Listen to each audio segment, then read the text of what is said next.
Welcome back. We've now got some great racing action from the final Elise Trophy round of the year. Let's see who comes out on top. Well, the second race of the weekend, is always entertaining because it's the top 10 from qualifying reversed, and that means it's Warren Scott on pole position with Martin Wills alongside him, then Adam Knight and Stuart Rowlands on row 2. Craig Denman and Ben Highland complete the third row of what is, as ever, a very competitive grid. The man to watch for, of course, is going to be Andrew Bentley, and how he charges up through the order as away we go. It's a good start from Rowlands. It's a very good start from Adam Knight, number 15 car. That's the one with the two central headlights ablaze. It's Adam Knight who's going to take the early advantage. Or is it because Andrew Bentley has come all the way up from the fifth row of the grid to be second or third into riches? He's in fourth in the event. Couldn't quite turn in, but what a getaway from Andrew Bentley. So he shows strongly early on as Craig Denman sails wide, as does Martin Wilson. So that's another place gained for Andrew Bentley. That bright white car already up into third place as Adam Knight leading the way, Craig Denman in second, homing on his tail then Andrew Bentley. Then we've got Stuart Rowland, John the Master, Ken Savage, Ben Highland, and a sliding Simon Oakley who just avoids Seth Walpole and just avoids the barrier as well. He's going to rejoin in that 54 car as he slews back on in the face of the traffic and starts up from the back of the grid as still leading the way is Adam Knight, and this has got the potential to be Adam Knight's drive of the season if he is able to hold on all the way, if not just for a race win, but even a podium here would be an absolutely fantastic result for him. But he's got Andrew Bentley already right up onto his tail. Bentley, the race one winner and a victor so many times this season, and then Craig Denman is in third. They've got Rowland and the Master dicing over fourth and fifth. It's the field already somewhat separated. It's next to Williams. That was mainly a result of those dramas for Simon Oakley as Clive Willis ducks to the inside of Mark Yates and gains the place through Williams. And then hot on their heels is Matthias Radstock in the 32 car. As we see, do we the switch for the lead? No, Adam Knight holds on in the lead. That's really assertive driving for Adam Knight, because I thought Andrew Bentley had squeezed through there. He couldn't quite do it, and Adam Knight is really setting down the marker early in this race. But now Bentley gets the good run out of Nelson and slides up the inside line into the bomb hole. So it's taken Andrew Bentley just 2/3 of a lap here to move up from the fifth row of the grid to take the lead of the race. Now he'll be able to romp away and claim his second victory of the weekend. You have to be a pretty wise man to bet against it, but at the moment he is still being kept honest. Adam Knight, as we have a spin for John the Master, who's tagged by Stuart Rowland, and Ben Highland and Ken Savage get taken off in avoidance. They should all rejoin. It was a fairly low speed incident, but that has set back their progress in the race. It is also, in terms of very good news for Bentley, Knight and Denman, the top three, giving them now a very substantial advantage over the rest of the field, which they may struggle to make up. So now the battle that's likely to come together is whether or not Craig Denman can get himself onto terms with Adam Knight.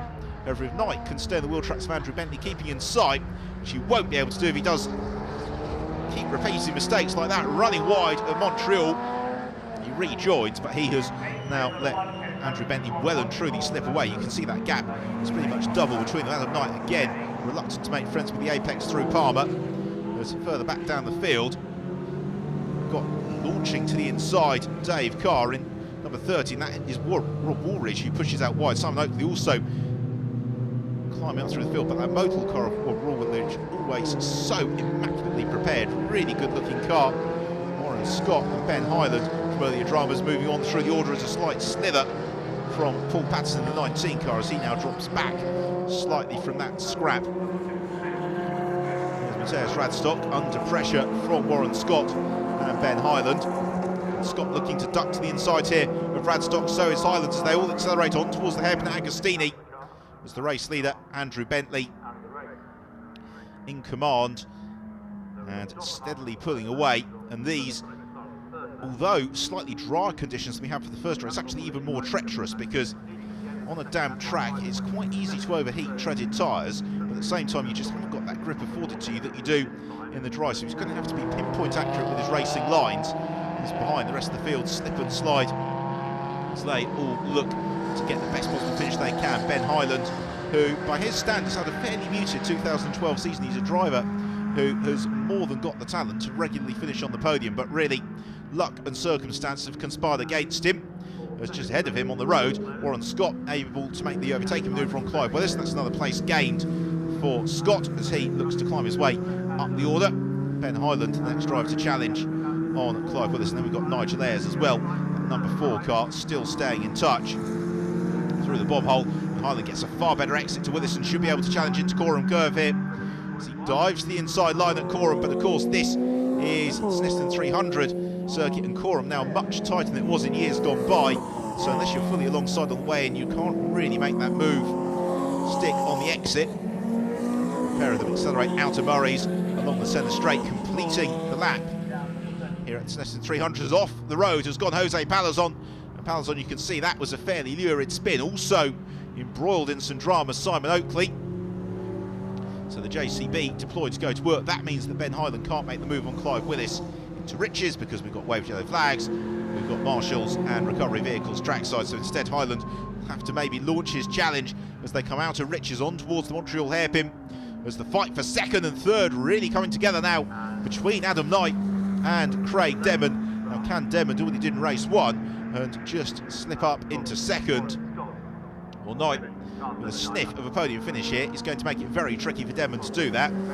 So Demon instead sets about employing the pressure as the pair of them accelerate on towards Coram Curve. A corner that really provides such a challenge for the drivers as out of Murray's comes the race leader, Andrew Bentley.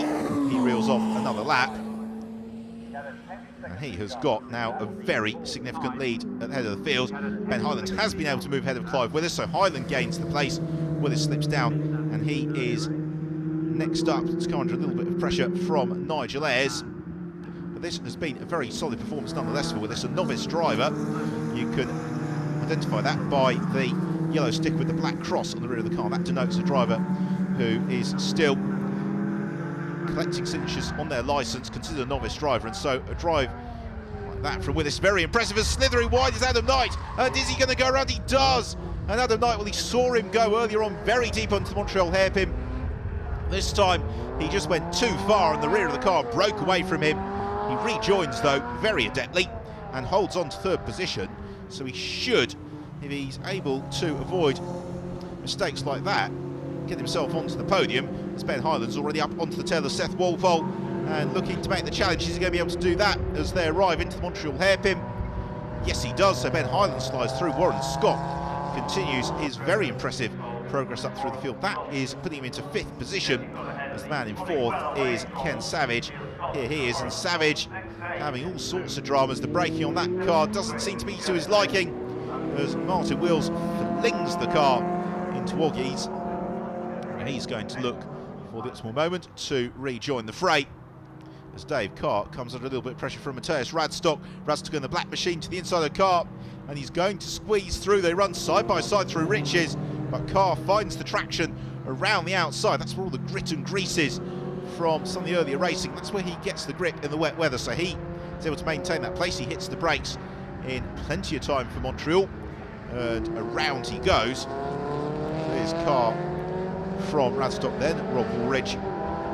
Woolridge has been getting faster and faster all year, is into the latter stage of the race. Andrew Bentley, well, it would seem as if Bentley is going to be doing the double here at Snetterton this weekend. He has been in absolutely emphatic form, and you can see that this is a driver.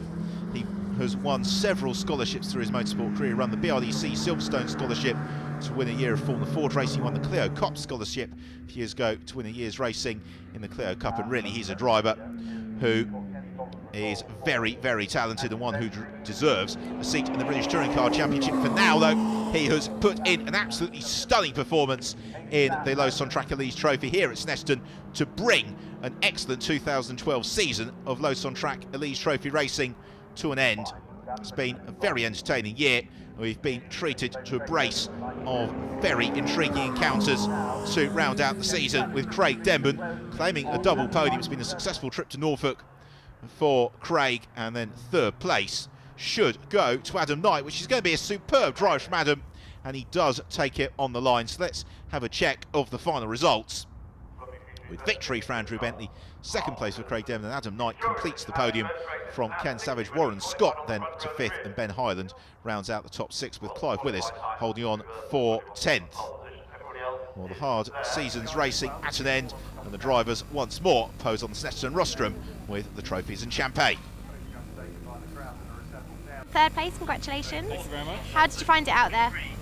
Great fun, slippery but great fun. It was a good start, and luckily I got away from the pack a little bit, and then they reeled me in one by one and managed to hang on for third. So it was great fun. Second place again, well done. Thank you. How did you find it? Good. A little bit easier this time. We altered some suspension settings, and it was a bit more balanced this time. You know, it was too stiff in the first race, but we've softened it off now, and it feels much better. Great, and you're back again next year for the Elise Trophy? Oh, absolutely. Yeah, we've got the 6 hour first at Brands Hatch. We're looking forward to that. But yeah, we're definitely back next year. Andrew, first place again. Good finish for the year for you. Absolutely superb, yeah. I would say we must stop meeting like this, but I think I'm quite enjoying it. So it was another great race. This time, obviously, from 8th on the grid, so we had a little bit of a battle through, and ninth on the grid. And every trophy race this year that we've done that, we've had an absolutely kind of awesome first lap. I didn't really quite get to first by the first corner. There was a little bit of a kerfuffle at the first turn, and I kept out of it. I knew he had the pace, so we just sort of hung back, took the chance when I could, and chilled out and drove the rest of the race. Again, just trying to be consistent and finding that time.